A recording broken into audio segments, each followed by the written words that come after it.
Hello, City Skylines fans. I'm Socksway Up, and welcome back to another episode of Lake Sockside. If you remember a few weeks back, we made some designs, some plans of different cities that we're going to build in the county of Lake Sockside. We're going to take a break from Sockside City itself, and we're going to move on over and start working on Thorntail, which is what we dubbed it early on. If you're new to the channel and you haven't seen any of the Lake Sockside videos yet, check out the playlist. I'll have a link to that in the description and probably a little pop-up on the side as well, so you can get caught up on everything that is Lake Sockside. It's been a town that we've been trying to build with a lot of detail, but not overdo it. I'm trying to find a happy medium between over detailing and building, classic City Skyline cities. But that's the plan here. We're going to start building out Thorntail. The first thing we're going to do is I do not like the way the freeway is on this map, so we're going to go ahead and demolish a lot of that and get started with it. And without further ado, let's jump right into the first time lapse. I want to take this time to kind of go into my thoughts of what Thorntail is. We're going to take the mindset that the county has decided it's okay to expand over here as long as we don't add more industry jobs. We're going to keep those mostly in Sockside for now. So the main idea for Thorntail is that a lot of residential, probably enough commercial and services for all of those cities or citizens of those cities. And then we're going to eventually have to add some mass transit to help the people of Thorntail to get to and from work. Again, that won't come in this episode. We'll get to that later on. Today's really about adding this new highway and the first few residential neighborhoods or subdivisions. You can see here we're playing around with the network multi-tool to add the parallel roads to finish off this highway. I find this to be a lot easier than doing it by hand. At least that's what I've been using lately. So we get this all connected up, and then we can change the distance apart they are to get it to line up with the existing highway. And I forget which button it is, but eventually you do hit the equals button to change the offset, get it to line up as good as possible, hit enter, get the road laid down, and then you fix the connections because the connections don't actually work that well, which is completely fine. Again, that speeds up the process and gets it looking a lot better than it would if we did it all by hand. You can see the two connections have to get fixed. Not too bad, easy peasy. Then we just fix a little bit of the heights on some of these roads that sunk down into the ground. You can see here we're just going to use, at first I was going to use Move It, and I did. I used Move It on this one, and then there's some other ones where I use the Multitool as well to fix the slope to make it look even better. So after all that work, we decide to add a interchange. I was looking at the map as a whole, as you can see right here, and I do want that highway to continue up north. I think it would be north in this direction. We'll pretend like it's north, at least for the sake of the conversation here. But we want to extend that highway, have multiple exits of the highway as we go up through Thorntail. And then looking at my notes, the other city above that's called Overbed, and also there's Slow Range as well that it'll feed into. This is going to be a major highway for the rest of the build, and I wanted to make sure we had a nice interchange for that here, which would be pretty good. Some of the stuff that we don't necessarily show in the video is I did some of the lane mathematics as well with the middle of the interchange, allowing it to, once it gets really busy, it should be able to handle the traffic a lot better. But you can see here we're using the multi-tool again to fix the slopes and make everything look right. We actually did that with the transition ramps as well. I think it turned out great. The default one works really good when the terrain's flat. The terrain is not flat here, so we had to go ahead and kind of adjust things manually, but luckily we have something like the network multi-tool that speeds that up for us and makes life a hell of a lot easier. The mod community is amazing. I'm amazed just since we started this city early this year how much has changed in the basic mods that you need. This one is a must. You gotta have it. And moving on to the next phase of the build, we're going to extend the highway up north as we mentioned earlier to get this started, fix the road direction there, and then we're going to start building an off-ramp. I'm not going to detail or feature too much of the build of this off-ramp because I hate making them. I'm not the best at it. I keep telling myself I'm going to spend some time just getting better at it, and I just don't. Though, that being said, we're just going to show a little bit of it here. We'd go ahead and raise it 12 above the highway.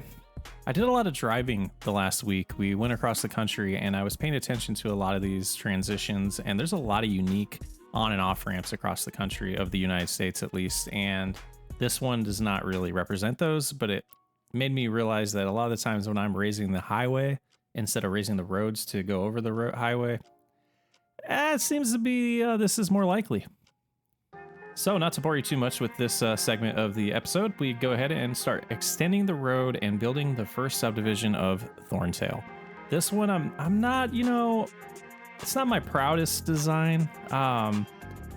Tried this idea of building some of these main roads to begin with, of how I wanted them close to the highway. And then this other one here, this like crescent moon shaped one, I wanted to kind of let the terrain dictate it. Not the most exciting. I think it turns out pretty cool at the end. At least we're gonna have to see a couple episodes from now when this entire town comes together and is finished. It might be the next episode.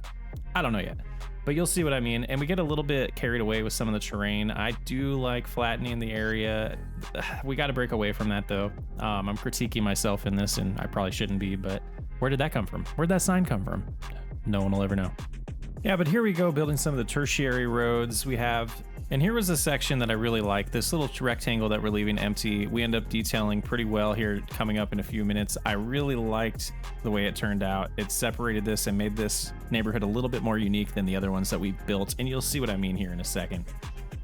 One of the things that I forgot to mention as we started building out these roads, all of them are gonna have bike paths. This is gonna be something specific to Thorntail.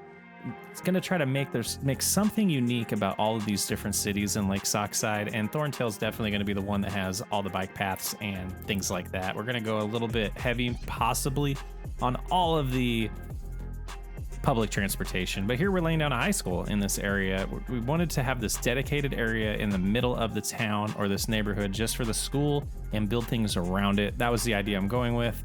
And here we're getting a little carried away with some terraforming, but we cleaned that up. I didn't want to show too much. And we're adding some paths. We're going to have some pathways throughout these neighborhoods to kind of make it easier for people to get around as well, especially to and from the high school. This is going to be the main epicenter of the neighborhood, so I wanted there to be easy access for people that don't have cars, especially high school age kids. Not all of them are going to be driving, maybe the juniors and seniors. We forgot to build a elementary school in this area. We'll get to that in the next episode. There'll be plenty more neighborhoods out here. As I mentioned earlier on, this is going to be primarily commercial and residential in Thorntail. Maybe long-term some offices, but we're going to keep it minimal.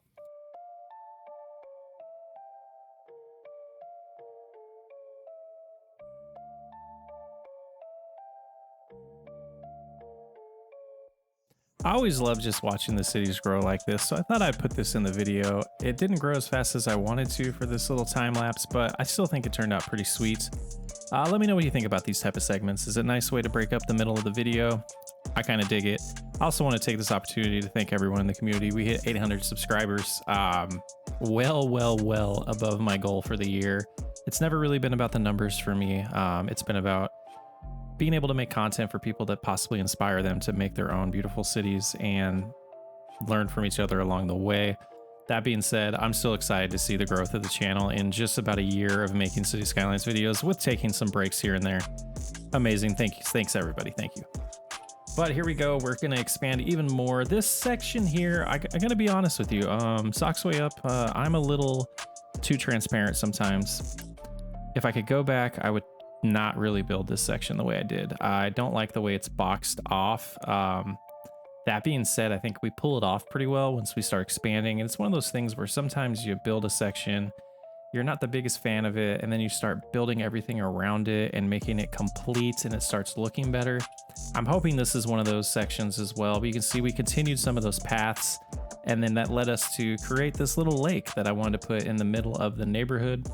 It kind of doesn't make sense right away, but I think once everything, like I mentioned, 10 seconds ago, once this entire area is populated, it'll be a nice little random area for people to hang out and just enjoy the outside a little bit. And that's something that I want to focus a little bit on this town, is making it more about the neighborhood and the residents and not so much about businesses and industry. As we've mentioned, you might notice that's the theme going on with this one.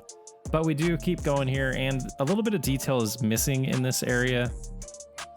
I would definitely detail it a little bit more, and probably will in between episodes, and kind of show that off. Trying to figure out a balance again on all of that. But here, finishing out building out this new neighborhood as well, and then we're going to get it all zoned and let that one populate. So the other main feature of this episode is this service area that we're building.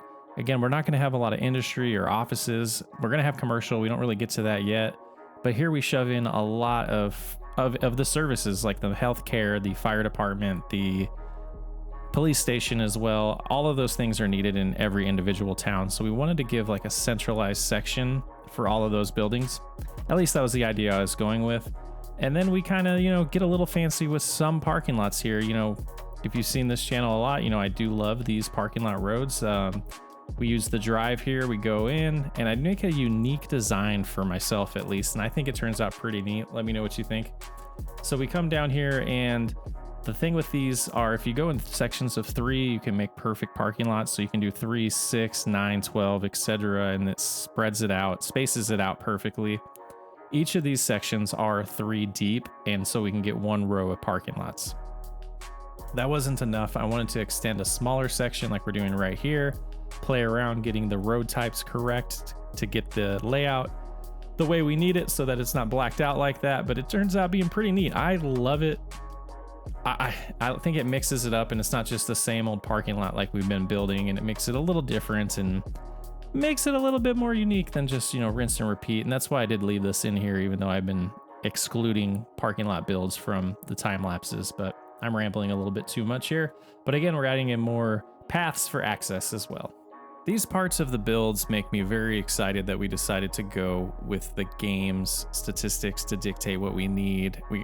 For a while we were playing with ignoring all the warnings and didn't really care how the city was growing. We were just building a cool, detailed city. Since we transitioned into paying attention to if residents are needed, if healthcare is needed, if police are needed, I think it's been making this a more fun city for me to build personally, since I'm not doing a one-on-one replica. Just kind of building a city that is organic to what we're building.